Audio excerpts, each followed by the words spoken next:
An active insider takes a hands-on role in an inside attack and is willing to open doors or assist in thwarting response efforts, be it physical or other.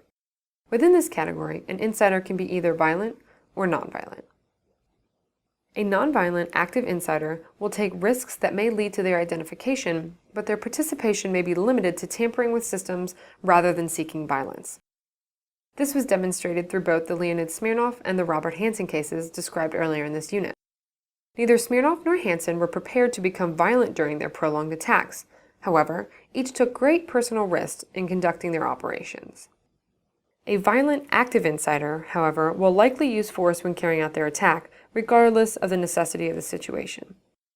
Within this category, an insider could be either irrational or rational.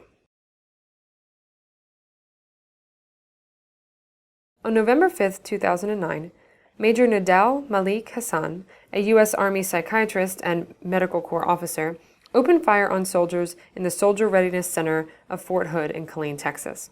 The attack left 13 dead and another 31 injured.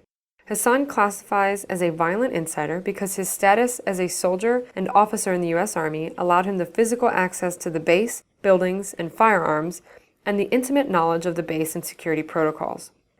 In this case, violence was the means used to engage in an attack in order to send a clear message to a target audience. However, a violent active insider may also have other goals they wish to achieve, such as theft of information or materials, where violence is the means to protect the attacker. Finally, in regard to time, all insiders, both passive and active, are either limited or expanded. A limited or temporary insider is one who participates in an act in a one-time or short-term basis. For example, if a maid is given a one-time payment to leave a door unlocked. They simply do what they are paid or coerced to do, and their involvement is complete. An expanded or permanent insider is not a one-time only participant. The difference is that in this scenario, an expanded insider would be a maid who is payrolled to continuously do things to assist in an attack.